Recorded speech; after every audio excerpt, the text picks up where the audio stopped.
இந்த ஃபித்னா என்ற வார்த்தை நாம் குர்ஆனிலும் ஹதீஸிலும் மார்க்க மஜ்லிஸுகள் அதிகமான மார்க்க மஜ்லிஸுகளிலும் இன்னும் சொல்லப்போனால் மக்களுடைய அன்றாட வளமையில் கூட அந்த ஃபித்னா என்ற வார்த்தையை நாங்கள் அடிக்கடி படிக்கிறோம், கேட்கிறோம், புரிந்திருக்கிறோம். குறிப்பாக வகுப்புகளிலே உட்கார்ந்தவர்களுக்கு இந்த ஃபித்னாவை பற்றிய இன்னும் கொஞ்சம் மேலதிகமான ஒரு புரிதல் என்ன செய்யும் அவர்களுக்கு இருக்கும். இந்த இடத்திலே அதாவது இந்த ஃபித்னா அப்படி என்று சொல்லக்கூடிய பகுதியில் ஒரு முன்னுரை போன்ற ஒரு சில விஷயங்களை, ஃபித்னாவோடு தொடர்புடைய விஷயங்களை பார்த்துவிட்டு நாம் எமது செயல்கள், எமது நடவடிக்கைகள் எப்படி பிறருக்கு ஃபித்னாவாக மாறும் என்கின்ற ஒரு பகுதியை சுட்டிக்காட்டி சொல்வதுதான் இந்த தலைப்புடைய பிரதானமான நோக்கம். பலரிடத்திலே தெரிந்தோ தெரியாமலோ இது போன்ற நடவடிக்கைகள், செயல்பாடுகள் இருப்பதை நாம் இந்த உரையினூடாக தெரிந்து அவைகளை தவிர்த்து கொள்வதுதான் நோக்கம். அன்புள்ள சகோதரர்களே, இந்த ஃபித்னா என்ற சொல்லை பொறுத்த வரைக்கும் குர்ஆனிலும் சுன்னாவிலும் நீங்கள் எடுத்து பார்த்தீர்கள் என்று சொன்னால் பலவிதமான கருத்திலே என்ன செய்கிறது, பயன்படுத்தப்பட்டிருக்கிறது. நம்ம ஃபித்னா என்பதற்கு தமிழில் ஒட்டுமொத்தமாக ஒரே ஒரு அர்த்தம் தான் நம்ம என்ன செய்வோம், சொல்வோம். என்ன? குழப்பம், சோதனை. குழப்பம், சோதனை என்ற அடிப்படையில் தான் நம்ம சொல்லுவோம். எல்லாமே என்னது இன்றைக்கு ஃபித்னாவாக மாறிட்டு அப்படின்னு நம்ம என்ன செய்வோம் சொல்லுவோம். அல்லது எல்லாமே என்னது ஒரு ஃபித்னாவை ஏற்படுத்தி விட்டாங்கண்டா ஒரு குழப்பத்தை என்ன செஞ்சாங்க, ஏற்படுத்தி விட்டார்கள், பிரச்சனை ஏற்படுத்தி விட்டார்கள் என்ற கருத்தில் தான் நம்ம சொல்லுவோம். அரபுல ஃபித்னா என்பதற்கு ஒரு பொருத்தமான ஒரு சொல்லென்றால் சோதனை என்பதை விட ஃபித்னா என்பது குழப்பம் அப்படி என்று சொன்னால் ஒரு பொருத்தமான ஒரு சொல்லாக இருக்கும். ஆனால் குர்ஆனிலும் சுன்னாவிலும் அந்த அர்த்தத்தில் மாத்திரமல்ல இந்த ஃபித்னா என்ற சொல் பயன்படுத்தப்பட்டிருக்கிறது. அல்லாஹு தாலா ஃபித்னா என்ற சொல்லை அதாவது பல அர்த்தங்களிலே பயன்படுத்துவதை நம்ம பார்க்கிறோம். ஒன்று, அதாவது மனிதர்களுக்கு அல்லாஹு ரப்புல் ஆலமீன் வைக்கக்கூடிய அந்த டெஸ்டிங் இருக்கிற சோதனை, அதற்கு ஃபித்னா என்ற வார்த்தை அல்லாஹு தாலா குர்ஆனிலே என்ன செய்கிறான், சொல்லி காட்டுகிறான். எப்படி அல்லாஹு ரப்புல் ஆலமீன் அதில் சொல்லி காட்டுகிறான் என்று சொன்னால், நாங்கள் இந்த மக்கள் நினைத்து கொண்டார்களா அவர்கள் சோதிக்கப்படாமல், வஹும்லா யுஃப்தனூன், அவர்கள் சோதிக்கப்படாமல் அவர்கள் சொர்க்கம் சென்று விட முடியும் என்று அவர்கள் நினைத்து கொண்டார்களா? அப்போ நாங்கள் அல்லாஹ் கொடுக்கக்கூடிய அந்த சோதனைக்கும் அல்லாஹ் ரப்புல் ஆலமீன் என்ன செய்கிறான், நம்ம அதுக்கு என்ன சொல்லுவோம், அதாவது முசீபத் அப்படின்னு சொல்லுவோம், பலா அப்படின்னு சொல்லுவோம். இதுக்கும் அல்லாஹு தாலா குர்ஆனில் என்ன செய்கிறான், ஃபித்னா என்று சொல்கிறான். நாங்கள் அதாவது சோதிப்பதற்காக, பரீட்சிப்பதற்காக, நல்லவர்கள் கெட்டவர்கள் யாருன்னு என்ன தெரிந்து கொள்வதற்காக அப்படி என்று அல்லாஹு தாலா என்ன செய்கிறான், மனிதர்களுக்கு இறைவன் கொடுக்கக்கூடிய அந்த டெஸ்டிங்கை, பொதுவாக இந்த உலகமே என்ன சோதனை தான், அந்த சோதனையும் அல்லாஹு தாலா என்ன செய்கிறான், ஃபித்னா என்று சொல்லி காட்டுகிறான். அதே போல இறை நிராகரிப்பாளர்கள் இந்த மார்க்கத்தை ஏற்றுக்கொண்டவர்களுக்கு கொடுக்கக்கூடிய அந்த அநியாயங்கள், கஷ்டங்கள், சிரமங்கள், இவைகளுக்கும் அல்லாஹ் என்ன செய்கிறான், ஃபித்னா என்று குர்ஆனிலே சொல்லி காட்டுகிறார். நம்ம சூரத்துல் புரூஜில் அல்லாஹு தாலா சொல்லுகின்ற பொழுது என்ன, அதாவது இன்னல்லதீன ஃபதனுல் முஃமினீன வல் முஃமினாத் சும்ம லம் யதூபு, மூமினான ஆண்களையும் மூமினான பெண்களையும் ஃபதனு ஃபித்னாக்குள்ளாக்கினார்கள் என்று அங்கே என்ன கஷ்டப்படுத்தினார்கள், சிரமம் கொடுத்தார்கள், துன்பம் கொடுத்தார்கள் என்பதற்கும் என்ன குர்ஆனிலே அல்லாஹு தாலா ஃபித்னா என்ற சொல்லை என்ன செய்கிறான், அந்த இடத்துல உபயோகிப்பதை நம்ம பார்க்கிறோம். நாங்கள் அதாவது காஃபிர்களுக்கு, அதாவது இறை நிராகரிப்பாளர்களுடைய கைகளிலே அகப்பட்டு துன்பப்படுவதையும் என்ன இந்த வார்த்தையில் அல்லாஹ் தஆலா அவர்கள் எங்களை துன்பப்படுத்துவது, நாம் அவர்களுடைய கைகளிலே என்ன அதாவது எங்களோட செயல்பாடுகள் மூலமோ எங்களுடைய பலகீனங்கள் மூலமோ அகப்படுவது, இவைகளுக்கும் அல்லாஹ் தஆலா என்ன ரப்பனா லா தஜஅல்னா ஃபித்னத்தன் லில் கௌமில் காஃபிரீன், காஃபிரான சமுதாயத்துக்கு எங்களை ஃபித்னாவாக என்ன செய்து விடாதே, அவர்கள் தரக்கூடிய அந்த வேதனைக்கும் ஃபித்னா, நாங்கள் அவருடைய கைகளில் அகப்படுவதும் என்னது ஃபித்னா என்ற வார்த்தையில் சொல்லப்படுவதை பார்க்கிறோம்.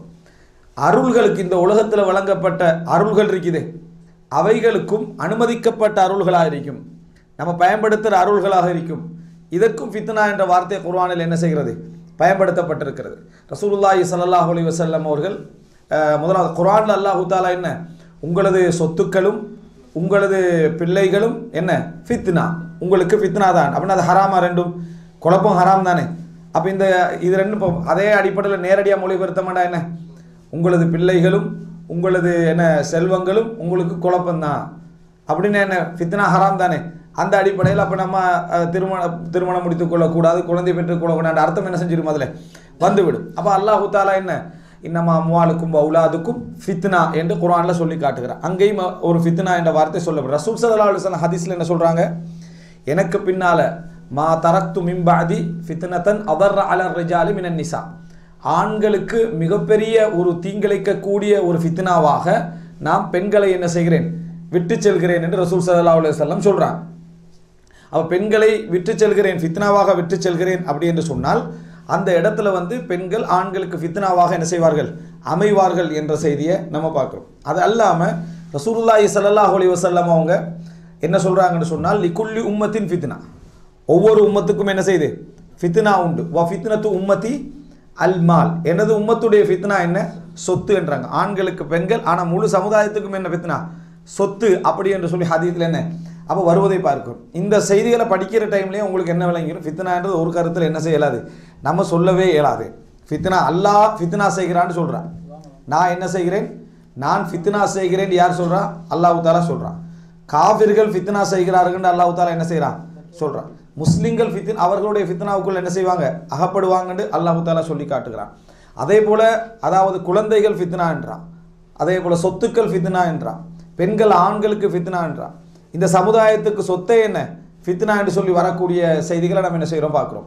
அப்போ ஃபித்னா என்பது நம்ம ஒரு வார்த்தையில் சோதனை அல்லது குழப்பம் என்று மொழிபெயர்த்து விட்டாலும் கூட அதில் ஒரு உள்ளர்த்தமும் இருக்குது. அந்த உள்ளர்த்தத்தை நம்ம புரிந்து கொண்டு விட்டோம் என்று சொன்னால் அந்த ஃபித்னா என்றதுக்கு நீங்கள் எங்கே அந்த மொழிபெயர்ப்பை செய்தாலும் அல்லது அர்த்தத்தை சொன்னாலும் அது செட் ஆகிடும். அது என்ன அதைத்தான் நான் இந்த உரையுடைய முத்தாய்ப்பாக சொல்கிறதுக்கு என்ன செய்கிறேன் நினைக்கிறேன். அதை நம்ம புரிந்து கொண்டோம் என்று சொன்னால் அந்த ஃபித்னா என்பது என்ன கருத்தில் மார்க்கத்தோடைய இருக்கிற ஆணிவேர் கருத்தொன்று இருக்கு. அதில் வல் ஃபித்னத்து அஷத்து மினல் கத்ல் என்று அல்லாஹ் தஆலா சொல்கிறான்.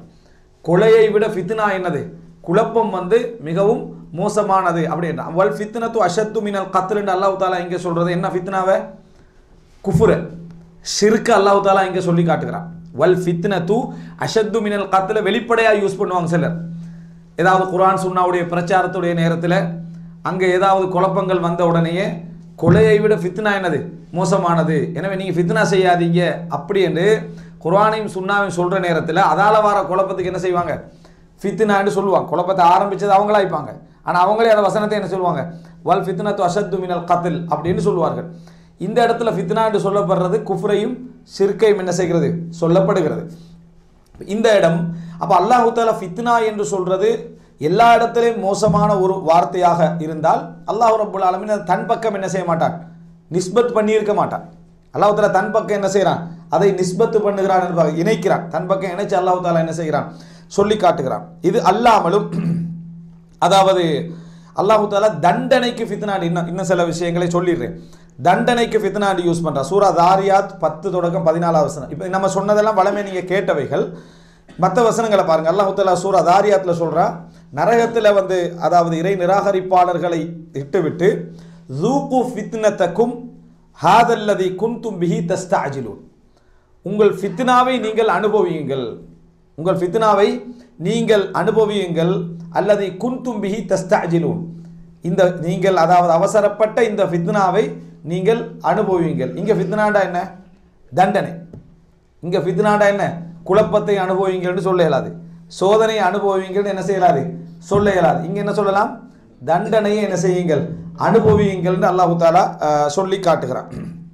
சூரா அம்பியால 111வது வசனம் அல்லாஹ் தஆலா இந்த இடத்துல வ இன் அத்ரி லஅல்லஹு ஃபித்னத்துன் லக்கும் வ மதாஉன் இலாஹி, இதில் அதாவது இறை நிராகரிப்பாளர்கள் கொடுக்கக்கூடிய அந்த சோதனையை பற்றி அல்லாஹ் தஆலா சொல்கிற டைமில் அந்த நபி என்ன செய்கிறாரு சொல்கிறாரு லஅல்லஹு ஃபித்னத்துன் லக்கும், இது உங்களுக்கு ஃபித்னாவாக என்ன செய்யலாம் இருக்கலாம், உங்களுக்கு ஒரு ஃபித்னாவாக இது என்ன செய்யலாம் இருக்கலாம். ஃபித்னாவை பார்த்து ஃபித்னாவாக இருக்கலாம் நபிமார்கள் என்ன செய்ய போகிறதில்லை சொல்ல போகிற, குழப்பத்தை பார்த்துட்டு இது உங்களுக்கு குழப்பமாக இருக்கலாம்னு சொல்ல போகிறதில்லை. அப்போ இந்த ஃபித்னா என்றது அவங்க கொடுத்து கொண்டிருக்கக்கூடிய வேதனை தண்டனை இவைகள் உங்களுக்கு ஃபித்னாவாக இருக்கலாம் என்று இங்கே சொல்லப்படக்கூடிய ஒரு அம்சம் வந்து நம்ம ஏற்கனவே சொன்னது போல இறைவன் புறத்திலிருந்து உங்களுக்கு என்ன ஒரு சோதனையாக இது என்ன செய்யலாம் இருக்கலாம். அப்போ அது காவிர்கள் புறத்திலிருந்து அது ஃபித்னாவாக தண்டனையாக இருக்கின்ற அதே சமயம் அல்லாஹ்வுடைய புறத்திலிருந்து உங்களுக்குரிய டெஸ்டிங்காக இது என்ன செய்யலாம் இருக்கலாம் என்று சொல்லக்கூடிய வசனத்தை நாம் என்ன செய்கிறோம் பார்க்கிறோம்.